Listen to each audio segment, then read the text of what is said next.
Hello everyone. आज हम लोग एक नए टॉपिक के साथ आए हैं जो कि है राज्य के नीति निरीक्षक तत्व, directive principles of state policy. ये भी आपका एमए पीजी के सिलेबस में है। आपका विनोबा भावे यूनिवर्सिटी, विनोद बिहारी महतो यूनिवर्सिटी और आपका सिद्धू कानू मुर्मू यूनिवर्सिटी और भी बहुत सारी यूनिवर्सिटीज़ के सिलेबस में ये टॉपिक है।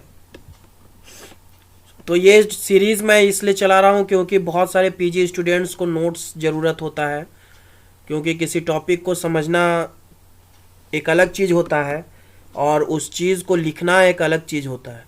और जैसा कि हम लोग जानते हैं कि एमए पीजी में एकेडमिक जो नोट्स होता है, एकेडमिक जो एग्ज़ाम्स होते हैं, उनमें हमें बहुत लंबा लंबा लिखना रहता है। तो इसलिए मैं ये सीरीज़ लेके आया हूँ। आप लोग कृपया मेरे चैनल को सपोर्ट कीजिए। जितने लोग देख रहे हैं वो सब्सक्राइब कीजिए और भी लोगों से सब्सक्राइब करवाइए और सपोर्ट कीजिए और हमें कमेंट बॉक्स में फीडबैक दीजिए कि कैसा है, क्या है, ठीक है, जिससे मैं आगे और भी वीडियोस आप लोगों के लिए लाऊं। मेरे चैनल को सपोर्ट कीजिएगा, प्यार दीजिएगा, तो इससे मुझे प्रोत्साहन मिलेगा। तो चलिए हम लोग directive principles of state policy start करते हैं। राज्य के नीति निरीक्षक तत्व। जैसा कि हम लोग जानते हैं कि इससे पहले हम लोगों ने मौलिक अधिकार को देखा था। तो मौलिक अधिकार जो है वो न्यायालय द्वारा बाध्य है, लेकिन राज्य के नीति निरीक्षक तत्व जो है वो न्यायालय द्वारा बाध्य नहीं है। सरकार अगर चाहे तो इसका पालन कर सकती है, अगर सरकार नहीं चाहेगी तो इसका पालन वो नहीं करेगी। लेकिन मौलिक अधिकार में हम लोगों ने देखा था कि राज्य को इसका पालन करना आवश्यक है। ये दो बिग डिफरेंस है, ये मौलिक अधिकार और directive principles of state policy में। ठीक है, हम जिस तरीके का नोट्स आप लोगों को प्रोवाइड करा रहे हैं, इससे आपके एकेडमिक में जिस भी प्रकार का आपका आएगा क्वेश्चन, आप उसको आराम से लिख लीजिएगा अगर मेरे नोट्स को आप अपने कॉपी में लिखिएगा तो। ठीक है, चलिए आगे बढ़ते हैं। सबसे पहला पार्ट, जैसा कि हम बताएं कि कोई भी नोट्स, कोई भी एग्जामिनेशन एकेडमिक एग्जाम में लिखा जाता है तो फर्स्ट आपका इंट्रो होता है, नेक्स्ट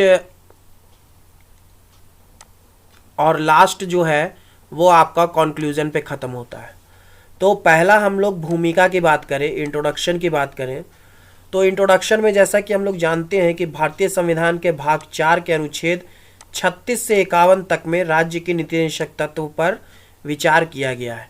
मतलब संविधान का जो भाग 4 है उसमें 36 से 51 तक में राज्य के नीति निरीक्षक तत्व को रखा गया है। ठीक है, सारे नोट्स को, ये जो इंट्रोडक्शन लिखा हुआ है इसको यहाँ से आप पूरा क्या कहते लिखना अपने कॉपी में चालू कीजिए। ठीक है, मैं पढ़ भी देता हूँ ताकि किसी को कोई दिक्कत ना हो लिखने में। तो आगे देखते हैं। तो भारतीय संविधान के जनक डॉक्टर अंबेडकर जब संविधान सभा में संविधान का प्रारूप उपस्थित कर रहे थे तो उन्होंने राज्य के निदेशक तत्व को एक अनूठी विशेषता बताया। दूसरे विचारकों ने इसे potential milestone of the state towards the goal of social welfare बताया। ठीक है, दूसरे विचारकों ने इसको ऐसा बताया और बी आर अम्बेडकर जो है वो एक अनूठी विशेषता बताया इस चीज़ को। ठीक है, क्योंकि ये चीज़ का वर्णन तो किया गया लेकिन ऐसा नहीं किया गया कि न्यायालय इसको बाध्य कर सके किसी सरकार को कि आपको ये करना ही पड़ेगा। ठीक है, जिसमें कि आपका पहले के समय में जो महात्मा गांधी के जो विचार थे कि गाँवों का विकास किया जाए, ग्रामीण पंचायती राज लाया जाए, उसको भी शुरू में राज्य के निरीक्षक तत्वों में ही रखा गया है। ठीक है, जब संविधान बना तो राज्य के नीति निरीक्षक तत्वों में ही उसको रखा गया था। ठीक है, आगे बढ़ते हैं। तो इस चीज़ का प्रभाव देखते हैं। इन्फ्लुएंस की अगर हम लोग बात करें तो राज्य के नीति निरीक्षक तत्व भारतीय संविधान की मौलिक देन नहीं है, बल्कि यह आयरलैंड के संविधान से लिया गया है। ठीक है, जैसा कि बहुत बार बहुत सारे कम्पिटिटिव एग्जामिनेशन में भी क्वेश्चन आते हैं कि डीपीएसपी आपका जो है वो किस देश से लिया गया है। तो किस देश से लिया गया है, तो हमारा आयरलैंड से लिया गया है। ठीक है, आयरलैंड से लिया गया है। और कभी कभी अब ये क्वेश्चन आता है कि डीपीएसपी जो है, जो आयरलैंड से भारत में लिया गया है, उसे आयरलैंड ने कहाँ से लिया है। तो आयरलैंड जो है वो स्पेन के संविधान से लिया है। ठीक है, तो आपका डीपीएसपी जो है सो आपका भारत जो है वो आयरलैंड के संविधान से लिया है, और आयरलैंड जो है वो आपका स्पेन के संविधान से ये डीपीएसपी को उठाया है। ठीक है, इसको याद रखिएगा, आयरलैंड और स्पेन, स्पेन पहला रखिएगा फिर आयरलैंड। भारत जो है आयरलैंड से लिया है और आयरलैंड जो है वो स्पेन के संविधान से ये इस चीज़ को उठाया है। ठीक है, आगे देखते हैं। लेकिन राज्य की नीति निषेधक तत्व के अंतर्गत जो विचार है वह काफ़ी पुराना है। ठीक है, आगे बढ़ते हैं।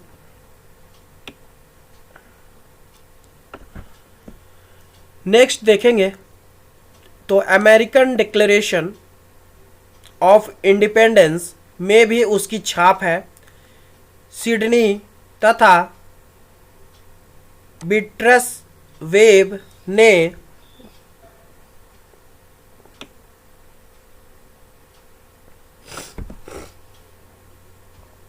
सिडनी तथा ब्रिटस वेब ने फैबियन सोशलिज्म का जो नारा दिया है उससे भी इसको प्रेरणा मिली है।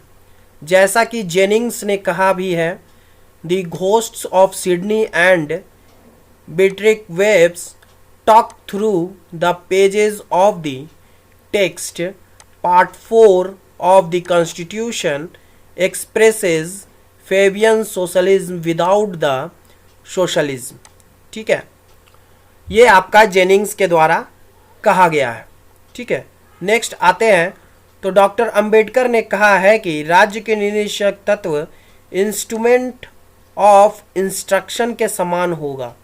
ठीक है, ये आपका अंबेडकर साहब कहते हैं कि ये जो राज्य के निषेधक तत्व है ये एक इंस्ट्रूमेंट होगा, एक इंस्ट्रक्शन का, कि आपको इस क्षेत्र में भी काम करना चाहिए, आपको इस क्षेत्र को भी अपने सरकार में लागू करना चाहिए।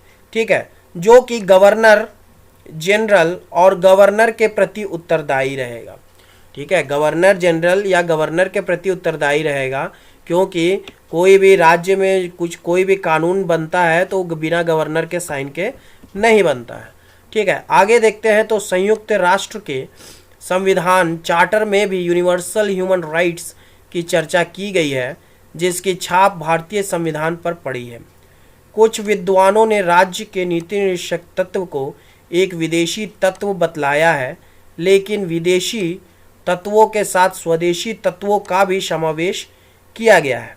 जैसा कि हम गांधी जी के बारे में आप लोगों को बता रहे थे, तो गांधी जी के सिद्धांत जैसे गौ हत्या बंद, ग्राम पंचायत की स्थापना, कुटीर उद्योगों को स्थापित करना, मदिरा का निषेध करना जैसे तत्वों को इसमें समावेशित किया गया है। जैसा कि हम लोग जानते हैं कि गुजरात जो है वो ड्राई स्टेट है। ठीक है, वहाँ मदिरा पान नहीं होता है। गुजरात जो है वो उसको ड्राई स्टेट घोषित किया गया है। नेक्स्ट आगे बढ़ते हैं तो हम लोग देखते हैं कि नीति निषेधक तत्व के क्या लक्ष्य है, द एम्स ऑफ डायरेक्टिव्स। इसमें हम लोग आगे बढ़ते हैं तो अब प्रश्न यह उठता है कि राज्य के निषेधक तत्व का मूल उद्देश्य क्या है। इस संबंध में अनुच्छेद 38 में स्पष्ट कहा गया है कि एक तो ये चीज़ दिमाग में रखिएगा कि ये जो है आपका 36-51 है। ठीक है, इससे पहले जो हम लोग FR देखे थे यानी कि फंडामेंटल राइट्स देखे थे वो आपका 12 से 35 था। ठीक है, तो इस संबंध में अनुच्छेद 38 में स्पष्ट कहा गया है कि the state shall strive to promote the welfare of the people.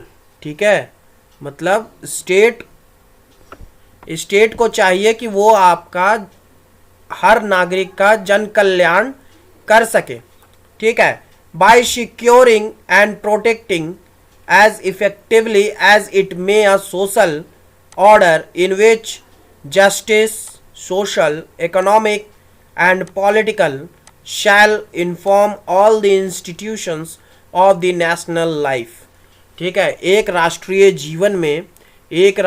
जीवन में हर नागरिक का पॉलिटिकल, इकोनॉमिक, सोशल, जस्टिस, उसके सारे चीज़ों को प्रोटेक्ट कर सके, उसे सिक्योर कर सके और उसे प्रमोट कर सके। ठीक है, ताकि जो आम जनता है, जो आम लोग हैं, वो अपना जो है वो लिविंग स्टैंडर्ड को सुधार सके, या फिर कहें इस तरीके से कि उन्हें इतना अधिकार प्राप्त हो कि वो अपने चरित्र का, वो अपने सोशल लाइफ का उद्भव कर सके। ठीक है, विकास कर सके। आगे हम लोग देखते हैं, तो अनुच्छेद 38 से यह स्पष्ट है कि इसके माध्यम से एक ऐसी सामाजिक व्यवस्था स्थापित की जाएगी। ठीक है, एक सामाजिक व्यवस्था स्थापित करने की बात की गई, जिसमें सामाजिक, आर्थिक, राजनैतिक क्षेत्र में न्याय की प्राप्ति हो सके। भारत का मूल उद्देश्य है कि एक जन कल्याणकारी राज्य की स्थापना करना।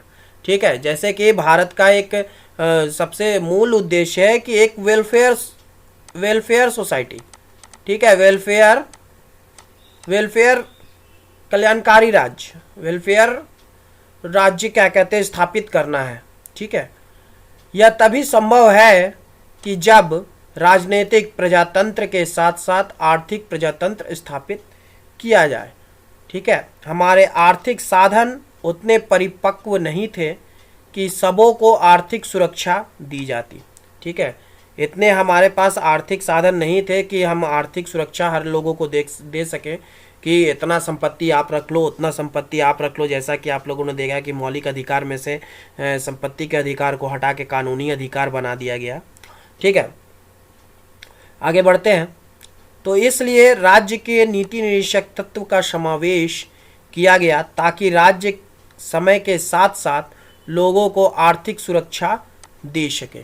ठीक है, इसीलिए राज्य के निरीक्षक तत्व का स्थापना किया गया था कि अगर ऐसे नहीं हो सकता है तो राज्य इस पर कुछ काम करे, और राज्य क्या कहते हैं, सारे लोगों को आर्थिक सुरक्षा किसी न किसी फॉर्म में दे सके। जैसा कि आपका वृद्धा पेंशन अभी चल रहा है, और भी विकलांग पेंशन चल रहा है, सॉरी विकलांग नहीं, दिव्यांग पेंशन चल रहा है।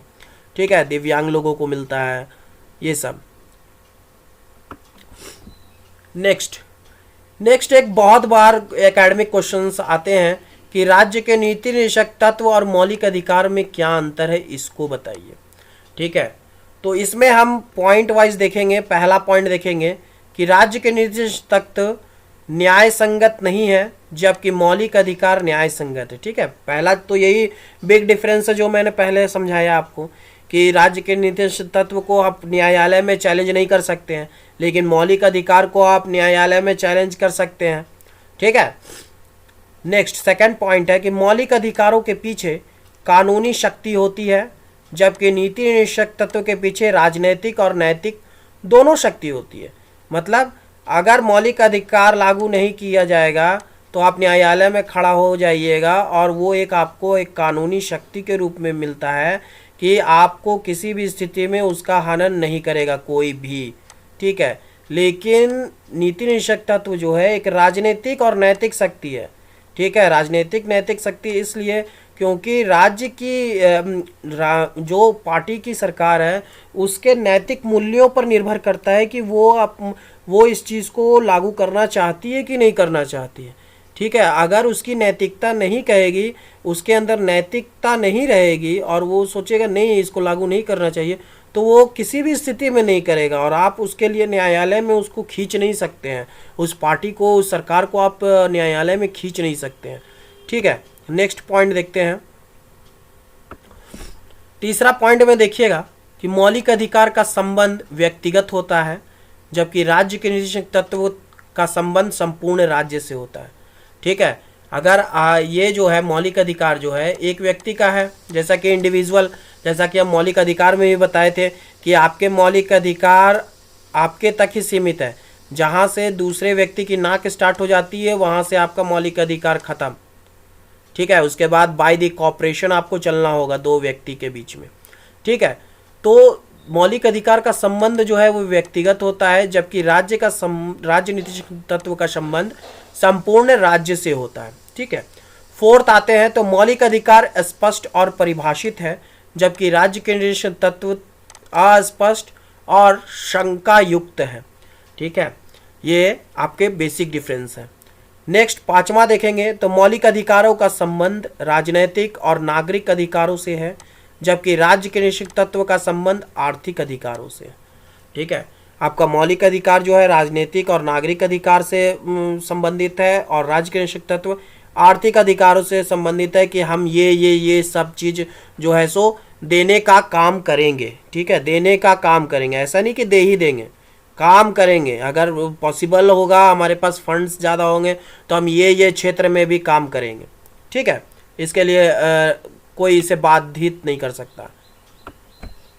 नेक्स्ट, इस प्रकार राज्य के निश्चित तत्व और मौलिक अधिकार में मूलभूत अंतर है। नेक्स्ट हम लोग देखते हैं तो भारतीय संविधान में राज्य के निश्चित तत्व का मुख्य प्रावधान, main provisions of the directive principles of state policy in the Indian constitution. अब भारतीय संविधान के तहत देखते हैं कि राज्य के निश्चित तत्व का क्या क्या चीज दिया गया है। तो जैसा कि भारतीय संविधान के चतुर्थ भाग तथा अनुच्छेद 36 से 51 तक में राज्य के निश्चित तत्व का वर्णन किया गया है। पहला आपका अनुच्छेद 36 देखेंगे तो अनुच्छेद 36 इसके अंतर्गत यह कहा गया है कि राज्य और सरकार इन नीतियों का अनुसरण करेगी, ठीक है। आर्टिकल 36 कहता है कि राज्य या सरकार जो है इस चीज का अनुसरण करेगी, इन नीतियों का अनुसरण करेगी, ठीक है। नेक्स्ट 37 हम लोग देखते हैं, अनुच्छेद 37। तो इसके अंतर्गत यह कहा गया है कि यदि राज्य नीतियों का पालन नहीं करता है तो कोई भी नागरिक न्यायालय की शरण नहीं ले सकता है। राज्य का यह कर्तव्य है कि वह इन नीतियों के संबंध में कानून बनाएगा, ठीक है। मतलब कि आप कोई भी सरकार जो है वो फोर्सफुल्ली कोई भी जनता फोर्सफुल्ली इस चीज को लागू नहीं करवा सकती सरकार से, ठीक है। कोई नागरिक जो है सो न्यायालय का शरण नहीं ले सकता है, और ये एक तरह से राज्य का कर्तव्य के रूप में दिया गया है कि उनका कर्तव्य होता है कि आप उस पर कानून बनाइए, ठीक है। अगर वो अपना कर्तव्य निभाएंगे तो कानून बनाएंगे, अगर कर्तव्य नहीं उनको समझ में आएगा तो नहीं बनाएंगे, ठीक है। नेक्स्ट आपका अनुच्छेद 38, राज्य जन कल्याण करने के लिए प्रयत्न करेगा, इसके साथ ही वह सामाजिक, आर्थिक और राजनीतिक क्षेत्र में न्याय की स्थापना करेगा। ये सब मैं कुछ समझाने वाला है नहीं, डायरेक्ट आप अपने कॉपी पे नोट डाउन करते चले जाइए, ठीक है।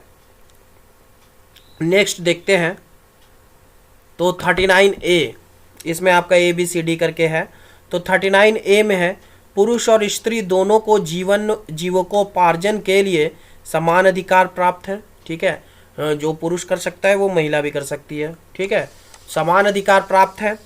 बी में है 39 का बी में है भौतिक संसाधनों का इस प्रकार वितरण किया जाएगा जिससे आम जनता की भलाई हो सके, ठीक है। भौतिक साधनों का जो भी आपका मकान दिया जा रहा है, ये सब दिया जा रहा है, वो सब का इस तरीके से वितरण किया जाएगा ताकि जनता की भलाई हो सके, ठीक है। लेकिन जैसा कि हम लोग देखते हैं कि हर चीज़ में करप्शन है। उसके बाद 39C में देखेंगे तो इस प्रकार की आर्थिक व्यवस्था की जाएगी जिसमें धन का केंद्रीकरण ना हो सके, मतलब धन जो है वो एक व्यक्ति या एक संगठन के पास ना हो, सबके पास धन जो है वो जाए, ठीक है। इस प्रकार का आर्थिक व्यवस्था की जाएगी। डी है 39 का डी में है समान काम के लिए पुरुष और स्त्री दोनों को समान मजदूरी दी जाएगी, मतलब जितना वेतन या फिर जो भी मेहनताना है वो पुरुष को जितना मिलता है उतना ही स्त्री को भी देने की बात की जाएगी, ठीक है। लेकिन हम लोग देखते हैं एक्चुअल में जब घर में काम लगाते हैं तो लेबर को कुछ और मिलता है, और जो महिला होती है जिनको हम लोग ये बोलचाल वाले लैंग्वेज में रेजा बोलते हैं, उनको कम वेतन दिया जाता है, कम उनको मेहनताना दिया जाता है, ठीक है।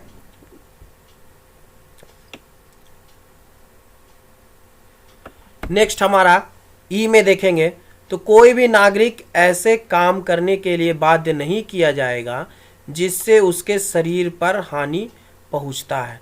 ठीक है, कोई भी नागरिक ऐसे काम करने के लिए बाध्य नहीं किया जाएगा जिससे उसके शरीर पर हानि पहुंचता है। ठीक है, नेक्स्ट आपका 39 का एफ में बाल्य अवस्था तथा युवा अवस्था दोनों के शोषण से बचाया जाएगा। मतलब बाल अवस्था में और युवा अवस्था में जो भी शोषण होता है उससे भी बचाया जाएगा। नेक्स्ट आपका अनुच्छेद 40, इसके अंतर्गत गांव-गांव में ग्राम पंचायत की स्थापना की जाएगी। ये महात्मा गांधी के द्वारा। ठीक है, महात्मा गांधी से रिलेटेड अगर आर्टिकल पूछा जाएगा डीपीएसपी में तो आपका यही है। ठीक है, डीपीएसपी में यही है आपका आर्टिकल जो महात्मा गांधी से आपका रिलेटेड है। ठीक है,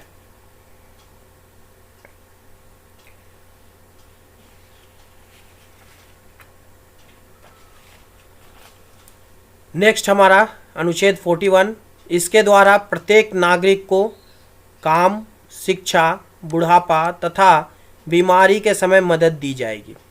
ठीक है, अनुच्छेद 41 के तहत आपका नागरिक को काम दिया जाएगा, शिक्षा दी जाएगी, बुढ़ापा में और बीमारी में जो है वो मदद दी जाएगी। जैसा कि आप लोग जानते हैं कि बुढ़ापा में आपका वृद्धा पेंशन मिलता है। ठीक है, वृद्धा पेंशन, बीमारी में आपका अभी आयुष्मान योजना लॉन्च किया गया है मोदी जी के द्वारा। ठीक है, जिसमें 5 लाख तक का ये दिया जाता है मेडिकल फैसिलिटीज़। नेक्स्ट हमारा अनुच्छेद 42 है, राज्य यह प्रयत्न करेगा कि काम करने का स्थान स्वच्छ हो। ठीक है, मतलब स्वच्छ भारत मिशन ये पहले ही से नीति निश्चय तत्व में डाल दिया गया था कि जो भी काम करने का जगह रहेगा, चाहे ऑफिस हो चाहे कोई भी जगह हो, वो स्वच्छ रहेगा, साफ सुथरा रहेगा। ठीक है, नेक्स्ट हम लोग आते हैं तो 43 देखते हैं। तो 43 में राज्य यह कोशिश करेगा कि मजदूरों को उचित मजदूरी दी जाए, अवकाश दिया जाए तथा उसका जीवन स्तर ऊंचा हो। इसके साथ ही कुटीर उद्योग धंधों की भी व्यवस्था की जाए। ठीक है, नेक्स्ट अनुच्छेद 44, राज्य यह प्रयत्न करेगा कि सभी नागरिकों के लिए एक ही प्रकार का कानून हो। नेक्स्ट अनुच्छेद 45, सरकार यह कोशिश करेगी कि 14 वर्ष तक के बच्चों को निःशुल्क और अनिवार्य शिक्षा दी जाए। ठीक है, एक आपका 40, एक आपका 45, ये सब आर्टिकल इम्पॉर्टेंट है, कम्पिटिटिव एग्जाम्स में भी पूछे जाते हैं। ठीक है, नेक्स्ट हमारा अनुच्छेद 46 है, इसके द्वारा राज्य समाज के अविकसित जातियों के लिए शिक्षा तथा आर्थिक क्षेत्र में विशेष सुविधाएं प्रदान करेगा। अनुसूचित जाति और अनुसूचित जनजाति को भी यह सुविधा प्राप्त है। ठीक है, अनुच्छेद 46 के तहत जो है वो एससी एसटी या फिर जो जाति है जो विकास नहीं कर पाया है उनको विशेष सुविधाएं प्रदान की जाएंगी। तो अनुच्छेद 40, 45, 46 और अनुच्छेद 47 ये सब इम्पॉर्टेंट आर्टिकल्स हैं, इनको दिमाग में हमेशा रखिएगा। इसके द्वारा 47 जो अनुच्छेद है उसके द्वारा इसके द्वारा शराब निषेध किया जाएगा और अच्छे भोज्य पदार्थ की व्यवस्था की जाएगी जिससे जन स्वास्थ्य ठीक हो। ठीक है, इसी के तहत जो है वो गुजरात में जो है वो ड्राई स्टेट घोषित कर दिया गया है, वहाँ शराब नहीं मिलता है।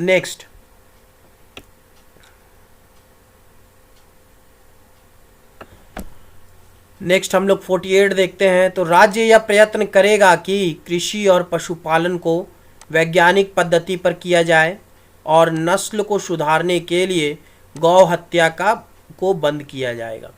ठीक है, अनुच्छेद 48 के तहत ये व्यवस्था है कि गौ हत्या को बंद किया जाएगा और जो भी कृषि और पशुपालन की जो पद्धति हम लोग अपनाते आ रहे हैं उसको वैज्ञानिक पद्धति के द्वारा किया जाएगा और उसकी नस्ल को सुधारने का काम होगा। नेक्स्ट हम लोग आते हैं तो अनुच्छेद 49 में देखेंगे कि राज्य सरकार यह कोशिश करेगी कि प्राचीन स्मारकों जो राष्ट्रीय हित में है उनको नष्ट होने से बचाया जाए। जो भी प्राचीन स्मारक है, जो भी हेरिटेज है, हिस्टोरिकल हेरिटेज, उनको नष्ट होने से ये आर्टिकल 49 के तहत राज्य सरकार जो है वो नष्ट नहीं होने देगी, उनको बचाएगी। नेक्स्ट अनुच्छेद 50, राज्य सरकार न्यायपालिका को कार्यपालिका से पृथक करने की कोशिश करेगा। ठीक है, मतलब कार्यपालिका का किसी तरीके का हस्तक्षेप नहीं होगा न्यायपालिका में। ठीक है, राज्य सरकार किसी तरीके का न्यायपालिका में हस्तक्षेप नहीं करेगा। ठीक है, नेक्स्ट आपका अनुच्छेद 51A, राज्य अंतर्राष्ट्रीय शांति और सुरक्षा के लिए कोशिश करेगा। ये 51A भी इम्पॉर्टेंट है। ठीक है, ये 51A भी आपका इम्पॉर्टेंट है। राज्य अंतर्राष्ट्रीय शांति और सुरक्षा के लिए कोशिश करेगा। नेक्स्ट देखते हैं।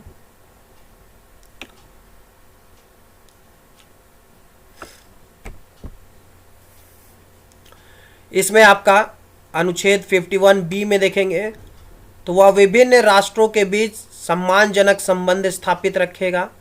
सी में देखेंगे तो वह अंतर्राष्ट्रीय कानून और संधियों का पालन करेगा। डी में देखेंगे तो अगर कोई राज्य आपस में लड़ जाए तो भारत उसके लिए मध्यस्थता का काम भी कर सकता है। ठीक है, ये आपका टोटल का टोटल आपका आर्टिकल है।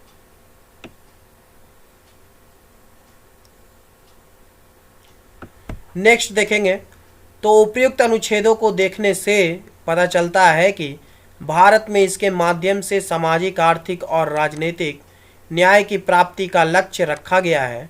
वस्तुतः राज्य के नीति निषेधक तत्वों का निम्नलिखित 3 शीर्षकों में बांटकर अध्ययन किया जाता है। ठीक है, अब नीति निषेधक तत्व को हम लोग 3 क्षेत्र में बांटेंगे। देखिए, इसमें पहला है नीति निषेधक तत्व का समाजवादी सिद्धांत। ठीक है, सोशलिस्टिक प्रिंसिपल्स।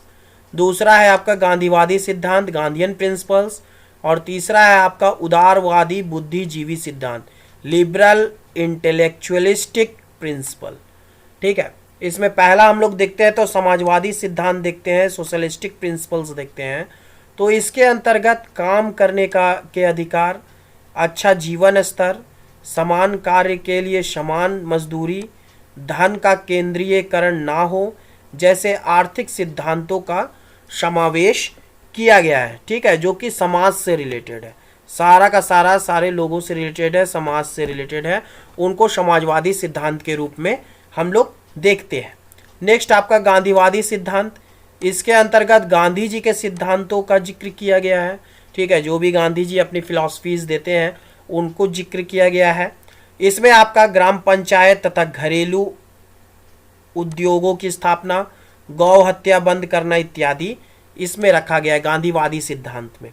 ठीक है, नेक्स्ट आपका है उदारवादी बुद्धिवादी सिद्धांत, लिबरल इंटेलेक्चुअलिस्टिक प्रिंसिपल्स। इसमें देखेंगे तो इसके अंतर्गत 14 वर्ष की उम्र के बच्चों को निःशुल्क और अनिवार्य शिक्षा, एक प्रकार का कानून, न्यायपालिका को कार्यपालिका से अलग करना, कृषि, पशुपालन, जन स्वास्थ्य, अंतर्राष्ट्रीय शांति और सुरक्षा आदि जैसे सिद्धांतों का समावेश किया गया है। ठीक है, मैंने नोट्स जो है सो बहुत सोच समझ के बहुत ऐसा लिखा है कि कोई भी आदमी 2 बार पढ़ेगा तो ऑटोमेटिकली उसके दिमाग में सेट हो जाएगा। ठीक है, खाली आपको पॉइंट्स याद करने होंगे। ठीक है, और अपने कॉपीज पे सारे लिखते चलिए वीडियो पॉज करके। ठीक है, नेक्स्ट हम लोग देखेंगे तो आलोचना, क्रिटिसिज्म, बहुत बार आता है क्वेश्चन, आलोचनात्मक वर्णन कीजिए। ठीक है, आलोचनात्मक वर्णन कीजिए। तो हम लोग क्रिटिसिज्म देखते हैं। तो राज्य के निषेधक तत्व की आलोचना निम्नलिखित रूप से है। पहला हम लोग देखेंगे तो आलोचकों का कहना है कि नीति निषेधक तत्व न्याय संगत नहीं है, इसलिए यह बेकार, इसलिए इसे निरर्थक कहा गया है। ठीक है, इसलिए इसको बेकार कहा गया है क्योंकि अगर हम न्यायालय में चैलेंज ही नहीं कर सकते तो वैसा कानून बनाने से कोई फ़ायदा है नहीं, वो क्या कहते हैं बेकार ही है एक तरीके से। ठीक है, नेक्स्ट हम लोग देखेंगे आलोचना में, तो आलोचकों का यह भी कहना है कि एक संप्रभु राज्य स्वयं अपने को आदेश दे यह उचित नहीं दिखता है। इसके द्वारा वर्तमान विवेक के आधार पर भविष्य को बांध दिया जा गया है। ठीक है, मतलब ये जो अभी जो संविधान बना था जिस समय, उस समय के आधार पर आज का जो हम लोग देख रहे हैं 1950 का संविधान है और आज जो है हमारा 2021 चल रहा है, तो भविष्य को भी इन सारे कानूनों के द्वारा बांध दिया गया है। ठीक है, नहीं तो और भी बहुत सारी चीज़ें हैं जो हमारे समाज में दिखती हैं, उनको चेंज करने की आवश्यकता है। ठीक है, इंग्लिश में अगर हम लोग देखेंगे तो there are said to bind the future with wisdom of the present. ठीक है, थर्ड पॉइंट देखेंगे तो राज्य के निश्चय तत्व से राज्य को राजस्व का घाटा होता है। ठीक है, जैसा कि ये बाध्य नहीं है, अगर राज्य कोई इन सब जो क्षेत्र है उन पर कानून बनाती है तो ऑब्वियस सी बात है उन्हें आर्थिक व्यय ज़्यादा करना पड़ेगा। ठीक है, तो इससे जो है सो उन्हें राजस्व का जो है घाटा होता है राज्य सरकार को। नेक्स्ट फोर्थ पॉइंट देखेंगे तो एक आलोचक ने इस तत्व को अस्पष्ट बताया है। इसके अंतर्गत कोई व्यवहारिक कार्यक्रम नहीं है। पांचवा, इसके अंतर्गत कोई भी गारंटी नहीं दी गई है कि राज्य कब तक इन सिद्धांतों का पालन करेगा। ठीक है, राज्य कब तक इस सिद्धांतों का पालन करेगा भी कि नहीं करेगा, उसकी कोई गारंटी नहीं है। ठीक है, छठा देखेंगे तो कुछ आलोचकों ने राज्य के निश्चय तत्व को राजनीतिक दर्शन माना है, व्यवहारिक राजनीतिक नहीं। ठीक है, मतलब सिर्फ ये राजनीतिक रूप से है कि हाँ हम व्यवस्था किए हुए हैं, हमारे संविधान में लिखा हुआ है, लेकिन व्यवहारिक कहाँ है। हम लोग आम जन जीवन में लागू हो तब ना हम लोग जाने कि हाँ व्यवहारिक है ये। ठीक है, नेक्स्ट, कुछ लोगों ने इसे a paradise of high sounding sentiments empty promises तक कहा है। ठीक है, मतलब ये जो है सो कहा गया है कि इसमें जो है बहुत हाई विचार हैं, बहुत उच्च विचार हैं, लेकिन जो प्रोमिसेस हैं जो लागू को होते हैं वो कुछ भी नहीं है। ठीक है, कुछ भी नहीं है।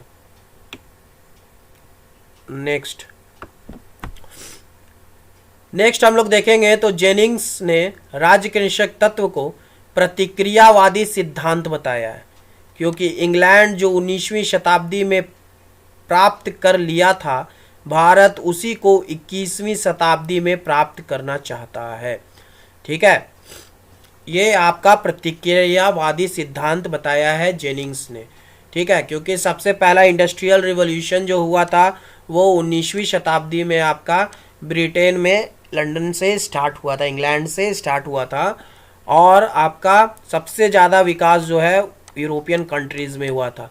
और जैसा कि हम लोग जानते हैं कि यूरोपियन कंट्रीज़ ही सबसे ज़्यादा कॉलोनीज़ और भी राष्ट्र में बनाए, जिसमें पहला आपका अमेरिका और अफ्रीकन कंट्रीज़ जो है इसके शिकार हुए, और दूसरे लहर में आपका एशियन कंट्रीज़ इसके शिकार हुए। ठीक है,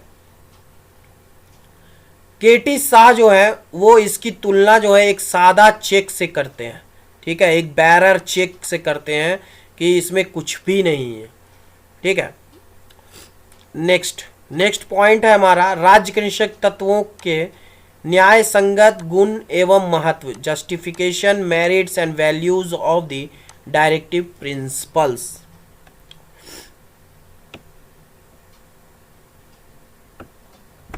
देखते हैं, यद्यपि राज्य के निश्चय तत्व की कटु आलोचना की गई है, फिर भी इसके कुछ महत्व हैं। ठीक है, डिमेरिट्स और प्लस ये जो है आपका मेरिट्स है। ठीक है, ये आपका मेरिट्स है, वो ऊपर वाला डिमेरिट्स था। तो कभी कभी क्रिटिसिज्म पूछ देता है, आलोचनात्मक वर्णन पूछ देता है, कभी कभी उसके बेनिफिट्स पूछ देते हैं। तो बेनिफिट्स में ये आ जाएगा आपका, और क्रिटिसिज्म में ऊपर वाला आ जाएगा। ठीक है, आगे देखते हैं। तो प्रोफेसर एन श्रीनिवासन का कथन है कि राज्य के नीति निश्चय तत्व में कुछ त्रुटियां रहते हुए भी वे महत्वपूर्ण हैं, क्योंकि जन कल्याणकारी राज्य की प्राप्ति में वह मदद करता है। ठीक है, नेक्स्ट, भारत के संविधान में ही केवल उसका उल्लेख नहीं है, बल्कि स्पेन 1931, फ्रांस 1936 और जर्मनी 1950 में भी नीति निषेध तत्व का उल्लेख किया गया है। ठीक है, ये याद रखिएगा, स्पेन 1931 याद रखिएगा, स्पेन में 1931, फ्रांस 1936 और जर्मनी 1950। ठीक है, ये चीज़ इम्पोर्टेंट है, इसको उल्लेख किया गया है।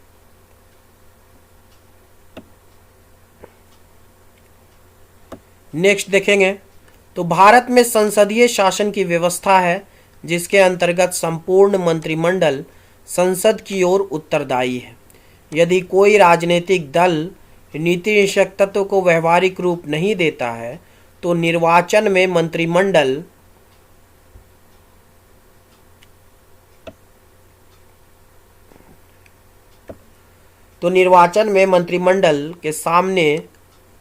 के सामने जवाब देना होगा। इसलिए नीति निषेध तत्व का पालन किया जाता है। ठीक है, जैसा कि अगर नीति निषेध तत्व का पालन नहीं किया जाए तो आपका मंत्रिमंडल में जवाब देना होगा, जनता को जवाब देना होगा कि इस चीज़ को क्यों नहीं लागू किया जा रहा है, काहे नहीं। इससे उनका वोट पर जो है सो इफेक्ट पड़ेगा। ठीक है, तो इस वोट के डर से, सत्ता के डर से कुछ पार्टियां जो हैं वो आपका इस चीज़ को लागू करती हैं। नेक्स्ट, एमवी पायली का कथन है कि केवल राजनीतिक प्रजातंत्र की स्थापना से काम नहीं चल सकता, उसके लिए आर्थिक प्रजातंत्र की आवश्यकता होती है। ठीक है, मौलिक अधिकार राजनीतिक प्रजातंत्र की स्थापना करता है। ठीक है, एक लेखक ने कहा है कि through directive principles became the greatest guarantee for an economic guarantee in India. ठीक है, मतलब डायरेक्टिव प्रिंसिपल्स के अनुसार भारत में जो है वो आर्थिक जो गारंटी है उसको सुनिश्चित किया गया है। ठीक है, नेक्स्ट, जब हम भारतीय संविधान के अनेक वर्षों का इतिहास देखते हैं तो पता चलता है कि उसे जो पीयूष विशेष या हाई साउंडिंग वर्ड ये सब गलत साबित हुआ है, क्योंकि नीति निषेध तत्व को अनेकों बार व्यवहार में लाया गया है। मतलब अगर हम लोग देखें कि कुछ लोग बोलते हैं कि उच्च विचार है लेकिन उसको व्यवहारिक दृष्टि में नहीं लाया जा रहा है, उन्हें लागू नहीं किया जा रहा है, लेकिन ऐसा नहीं है। हम लोग अभी तक देख चुके हैं कि बहुत सारे नीति निषेध तत्व ऐसे हैं जिनको लागू किया गया है सरकार के द्वारा। ठीक है, नेक्स्ट, प्रोफेसर केटी शाह का यह कहना है कि a cheque payable by the bank concerned at its convenience गलत साबित हुआ है। ठीक है, मतलब यह जो है इसको जो है डायरेक्टिव प्रिंसिपल्स को जो है एक बैरियर चेक के रूप में देखा गया था कि जिसमें कुछ भी नहीं है, लेकिन ये जो है गलत साबित हुआ है कि ये एक बैरियर चेक है और इसको जो है सो बैंक अपने हिसाब से जब चाहेगा तब लागू कर सकता है या हटा सकता है। ठीक है, ये चीज़ जो है सो गलत साबित हुई है। नेक्स्ट हम लोग देखेंगे तो अगर राज्य के नीति निषेध तत्व व्यर्थ साबित होता है तो संविधान में संशोधन कर उसे हटाया जा सकता है, क्योंकि संशोधन की प्रक्रिया अत्यंत ही सरल है। ठीक है, बहुत सरल तरीके से उस चीज़ों को हटाया जा सकता है। नेक्स्ट, डीडी बसु का कथन है कि राष्ट्रपति तथा राज्यपाल दोनों संविधान की रक्षा के लिए शपथ ग्रहण करते हैं, लेकिन जब कोई भी विधेयक राज्य के नीति निषेध तत्व की अवहेलना करते हैं तो वे अपना हस्ताक्षर नहीं दे सकते हैं। ठीक है, जैसा कि गवर्नर और जो प्रेसिडेंट है उन्हीं के आधार पर, उन्हीं के साइन के बिना कुछ नहीं हो सकता। उन्हीं के साइन से आपका कोई भी विधेयक जो है वो एक्ट बनता है, कानून बनता है। तो अगर किसी राज्य के नीति निषेध तत्व का अवहेलना हो रहा है तो वो अपना हस्ताक्षर नहीं भी दे सकते हैं। ठीक है, नेक्स्ट हमारा आता है तो राज्य के नीति निषेध तत्व का कार्यान्वयन, इम्प्लीमेंटेशन ऑफ डायरेक्टिव प्रिंसिपल्स। ठीक है, तो इम्प्लीमेंटेशन की अगर हम लोग बात करें डायरेक्टिव प्रिंसिपल्स की तो इतने वर्षों के अंतर्गत राज्य के निर्देशक तत्व को अधिकांश रूप से व्यवहार में लाया गया है। जैसे जमींदारी उन्मूलन अधिनियम 1950 हम लोग देख लें, या फिर आपका फैक्ट्री अधिनियम 1948 देख लें, या आपका न्यूनतम मजदूरी अधिनियम 1948 देख लें, या भविष्य निधि अधिनियम 1952 देख लें, या आपका बाल श्रम अधिनियम 1951 देख लें। ऐसे ऐसे बहुत सारे कानून हैं जिनके द्वारा राज्य के निषेध तत्व को लाया गया है। ठीक है, उपयुक्त अधिनियमों को देखने से पता चलता है कि नीति निषेध तत्व को व्यवहारिक रूप देने की कोशिश की गई है। आगे देखेंगे तो 1953-54 में छुआछूत का अंत कर दिया गया है और पिछड़े जाति के उत्थान के लिए बहुत सा काम किया गया है। बहुत से कारखानों में मजदूरी दर एक समान रखी गई है। पुरुष और स्त्री मजदूर का वेतन भी समान है। ठीक है, सरकारी आधार पर दोनों का समान है।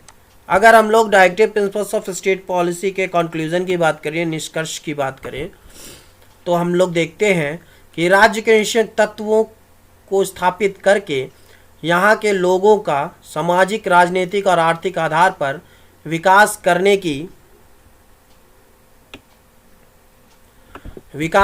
की कोशिश की गई है। इस क्रम में गांव-गांव में ग्राम पंचायत की स्थापना की गई है तथा गांवों में घरेलू उद्योगों का प्रबंध किया गया है। बहुत सारे कुटीर उद्योग चल रहे हैं। न्यायपालिका को कार्यपालिका से अलग किया गया है। हमारे देश के सभी नागरिक कानून के समान सामने एक हैं। हाई स्कूल तथा तक के बच्चों को निःशुल्क और अनिवार्य शिक्षा का प्रबंध किया गया है। इस प्रकार सरकारी सभी नीतियों को व्यवहारिक रूप दे रही है। ठीक है, सरकार जो है वो सभी नीतियों को व्यवहारिक रूप दे रही है। राज्य के नीति निषेध तत्व को व्यवहारिक रूप दिया जा रहा है।